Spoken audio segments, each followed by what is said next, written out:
My name is Ian, and at 42, I've always been the go-to guy in my family. The uncle who remembers every birthday, the one who's there to wire emergency money, answer those late-night calls, and send surprise care packages. I never thought much of it. It just felt like what I should do. I've done well for myself, and helping my family always felt right. At least it used to. Looking back now, I wonder when the line between being supportive and being used got so blurry. I don't have kids of my own, which, in my family, makes me the available one. The bachelor uncle with no real obligations or excuses. As my sister Katie once put it, you don't really have priorities. Her words, not mine. Katie, my older sister by 2 years, has always been the center of our family's universe. She's the loudest laugh at the table, the one who kicks off the group chats, the unofficial holiday planner. She married Craig, a guy who's had more jobs in the last decade than I can count. Not because he's ambitious, but because he never sticks with any for long. Their son, Daniel, used to be this sweet, shy kid who would draw me pictures and hug me like he truly cared. But between the ages of 12 and 14, something shifted. The warmth faded, the hugs stopped, and now I get nothing but sarcastic comments, eye rolls, and a cruelty that makes me wonder what they say about me when I'm not around. I hadn't planned on attending the family dinner this year. I was burned out from work and feeling like I was the only one keeping things together. But Katie insisted. "Daniel really misses you," she said over the phone. "He's been asking about you non-stop." Maybe I was just imagining the distance between us, or maybe I had been too caught up in my own head. So I packed up, bought Daniel the gaming laptop he'd been hinting at for months, and drove the 4 hours to their house. The dinner was set up like something straight out of a magazine. Katie had gone all out, twinkling lights on the patio, cinnamon-scented candles, and an absurd amount of food for a family of 6.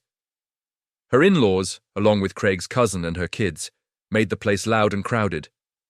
I arrived right on time, carrying the laptop gift wrapped under my arm. I was greeted with the usual, "Ian, you made it!" like I'd traveled from a distant planet instead of just driving down the road. It wasn't until halfway through the meal, as Katie was serving dessert and Daniel was opening the gift I brought, that it happened. Daniel tore off the wrapping paper with a dramatic yawn, as though he was doing me a favor. The table leaned in, eager to see what he'd gotten. His eyes briefly lit up when he saw the laptop, exactly what he wanted. But that spark quickly faded into a smirk. Holding the laptop up, he turned to me and said, "Thanks, I guess," with a shrug. "Mom said you'd get it. She says, you're basically just a pathetic wallet who thinks money buys love." A few people actually laughed. His dad, his aunt, even Katie gave a guilty little snort. No one stood up and said, "That's not okay." No one said anything at all. The sound of their laughter, so light, so careless, cut deeper than I could have expected. I sat there in stunned silence, wondering if I'd misheard him. But the smirk on Daniel's face told me I hadn't. I didn't respond. I didn't make a scene or demand an apology. Instead, I smiled, reached for my glass of water, took a slow sip, and pulled out my phone. 5 taps. That's all it took.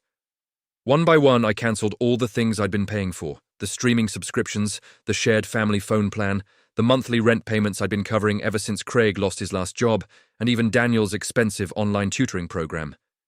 The final blow was the tuition installment for the private school he'd just gotten into. It hadn't gone through yet, and now it wouldn't. I didn't say a word. Not yet. I finished my water, placed the empty glass down gently, and stood. Everything. "Okay," Katie asked, still half laughing, oblivious to what I'd just done. "Yeah," I said, picking up my jacket. "I've just got to take care of a few things."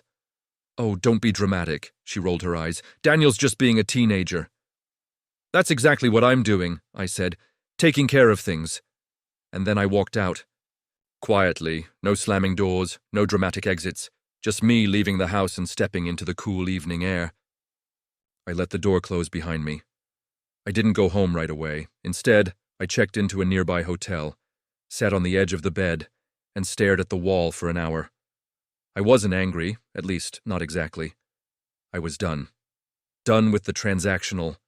Love, done being treated like a human ATM, and done trying to earn a place in a family that had already assigned me a role and stripped it of any dignity. The next morning, I went back to their house, not to argue or have a confrontation, but to leave something I'd been holding on to for a long time.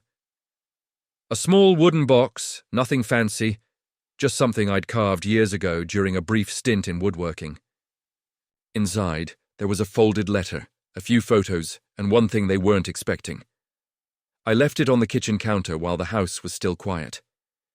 No one saw me come in, and no one saw me leave.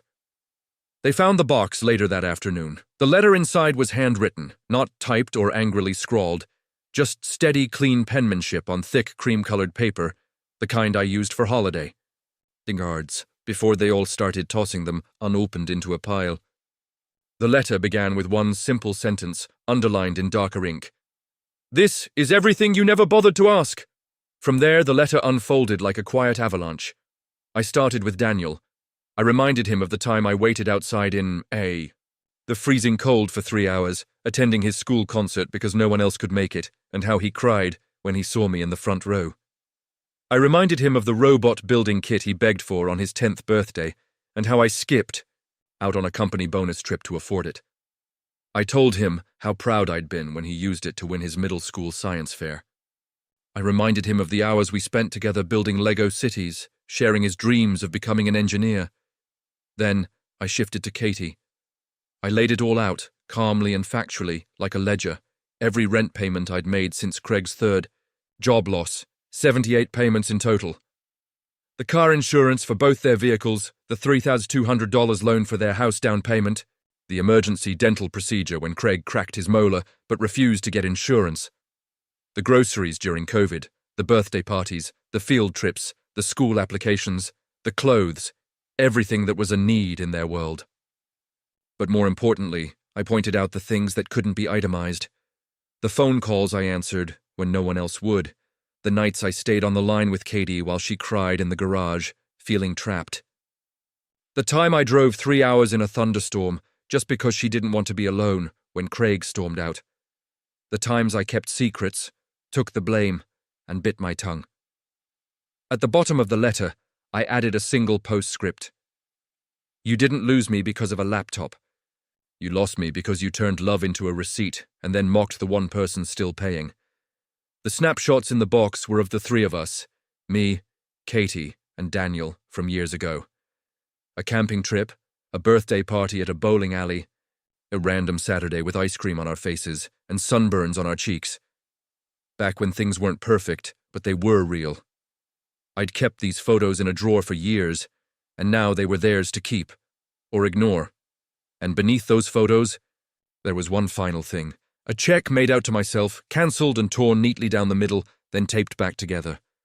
Written across the memo line in bold capital letters was the word, enough. I heard from my neighbour, who was friends with Katie, that she found the box first. She read the letter in full while everyone else was still lounging around, complaining about leftovers.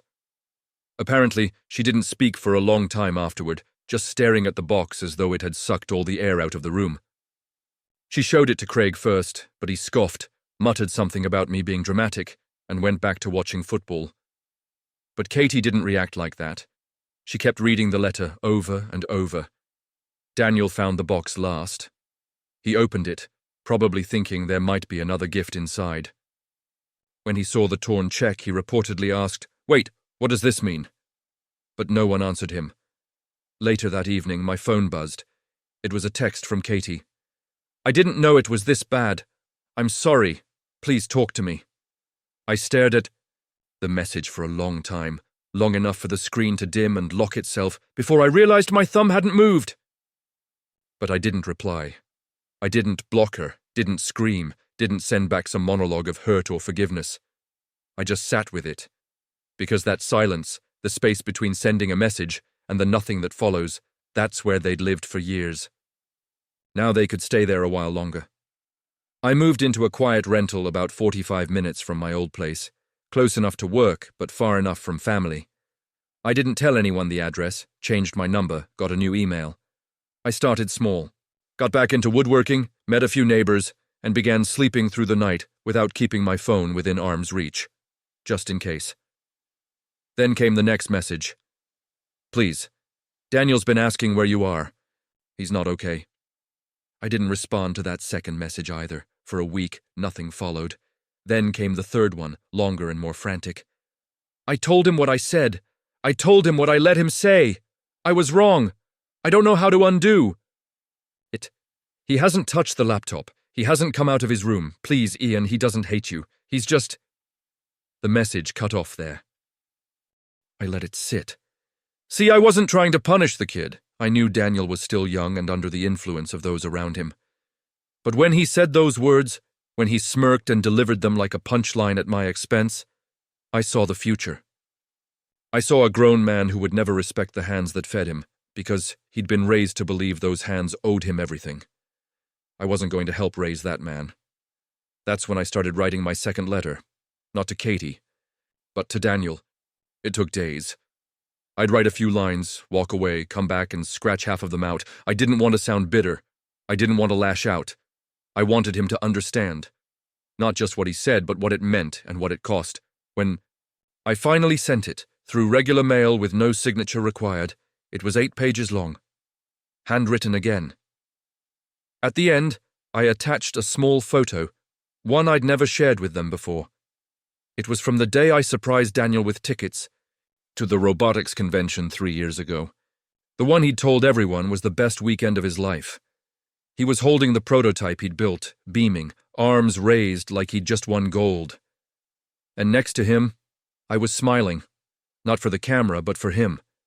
In the letter, I told him how I had to sell an old collector's watch to afford that trip. It wasn't meant to guilt him. I didn't even think he remembered the watch.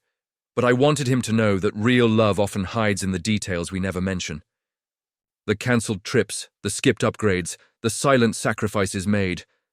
Not for praise, but because someone wanted you to shine, even if they had to stand in your shadow while you did. I ended it with a sentence I'd read once in a book, and never forgotten.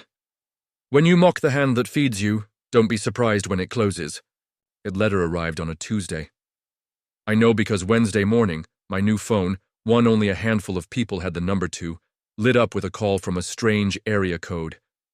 I almost didn't answer it. It was Katie. Her voice cracked before she even said hello. I didn't give him your number, I swear, she said quickly. He found the return address from the envelope. He asked me to call. He didn't want a text. He wants to talk. I didn't say anything. He's sorry, she whispered.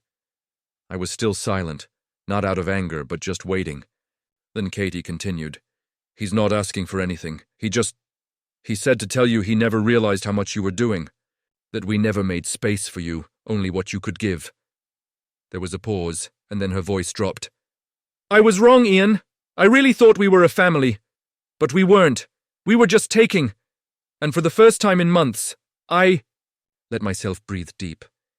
I didn't rush to forgive. I didn't offer to come over. I didn't unlock any accounts or restart payments. But I did say one thing. Tell him I'll call him Sunday. That night, I went out to my small backyard, a patch of grass and a cracked wooden chair I'd sanded down last week, and watched the sun fall behind the trees. It was quiet. No buzz of texts, no unread emails from family threads, just me, the hum of crickets, and a strange feeling I hadn't known I was missing. Peace. But that peace didn't last long. 2 days later, a letter showed up at my door. No return address, no name.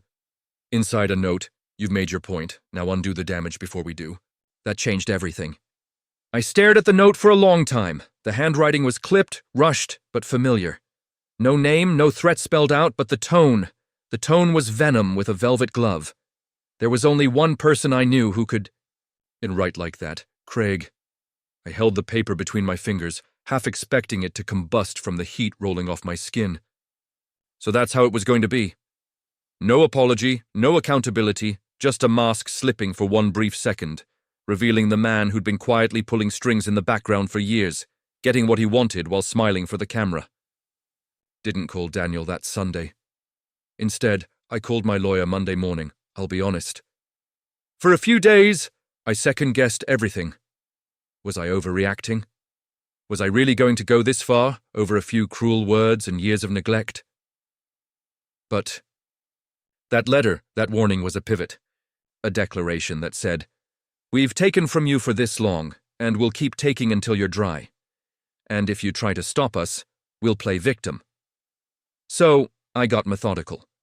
First, I contacted every single subscription account or joint service I had ever signed up for in their names. Some of them dated back nearly a decade.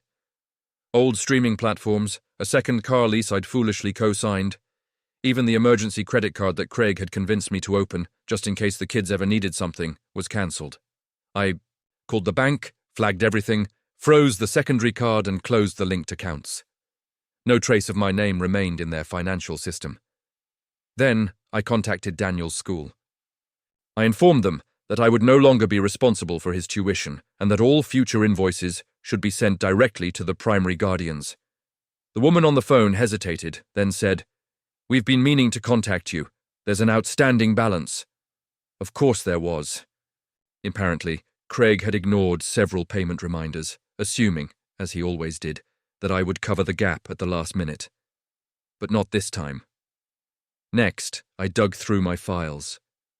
There was an old document, one I had kept from when Katie and I briefly discussed me becoming Daniel's legal guardian if anything ever happened to her and Craig. It had never been finalized, just drafted, but I still had it. I scanned it and scribbled across the top in bold red ink. Rescinded indefinitely. I attached a letter to go with it, explaining that all financial, legal, and emotional ties to their household were officially dissolved. No room for misinterpretation. Sent it to their address, not to start a fight, but to end one. Inside the package was a typed letter, cold and impersonal by design, detailing every cancelled account, every deactivated card, and every legal step I had taken. I included receipts, termination confirmations, and a notarized statement that I would no longer be responsible for any debts. At the bottom, I added one final handwritten note. "You raised a boy who mocked love and married a man who exploited. Neither of you will ever use mine again." I sealed the envelope and didn't include a return address this time. I didn't hear from them for nearly a week, but then the phone calls began. First, Katie. She was crying, begging, and then angry. "You've made your point, Ian. This is cruel. You're punishing a child." I let her rant, said nothing. She left voicemail after voicemail, long, guilt-laden monologues, pleading with phrases like, "Family doesn't keep score," and "You know Daniel looked up to you." But I didn't respond. Every time I listened, I remembered her laughing. Around that table, watching her son reduce me to a walking bank account, doing nothing. Then Craig tried. In one short message, smug and calculating. "Nice move, but don't forget, you insisted on being part of our lives. You don't just get to ghost your responsibilities now. If we go down, you go with us." That's when I decided I wouldn't stay silent anymore. I sent Craig one reply. "You're right. I did insist on being part of your lives. Now I'm insisting on being out of it completely. If you contact me again, directly or through anyone else, I'll have legal grounds for harassment." "Don't test me." He didn't respond. 2 weeks later, I received a letter in the mail. This time, it was from Daniel. His handwriting was messier than before, like he had rewritten it several times. The letter sounded like a kid trying too hard to sound mature, formal words and forced sincerity. But between the lines, something real emerged. He admitted he didn't fully understand what he had said at dinner. He had been repeating things he heard. That when he unwrapped the laptop and said what he did, he expected laughs, not the silence and damage he caused. He didn't ask for money. He didn't beg for forgiveness. He wrote, "I don't know if you'll ever talk to me again, but I want you to know that I get it now. You weren't trying to buy love. You were giving it in the only way you knew how, and I didn't deserve it." I read the letter 5 times, and on the 6th I cried. Not because it changed anything, not because it made things right, but because, for the first time in years, someone in that family saw me. I didn't call him, not yet. I needed time. But I did send back one thing. A photo from that same robotics convention with a sticky note on the back. Love is more than gifts, but I gave them because I believed in you. If you ever want to earn that belief back, not the gifts, but the belief, I'll be here. I left it at that. A year passed. Katie and I didn't speak. Craig, to my knowledge, found a job and lost it again. They moved to a smaller apartment. Daniel transferred schools. I stayed quiet, rebuilt my life, filled it with people who saw me as a whole person, not just a wallet. I got back into volunteering and started mentoring teens at the local community center, kids who reminded me of Daniel before bitterness took over. Then, one afternoon, a familiar face showed up. Daniel, a little taller, his hair longer. No laptop in sight, just him nervously walking into the center with a robotics kit under his arm. I'm not here to ask for anything, he said. I want to build again. I pulled out. A chair sat across from him and nodded. Let's start from scratch, and we did. That was the first day I stopped feeling used and began to feel something else entirely.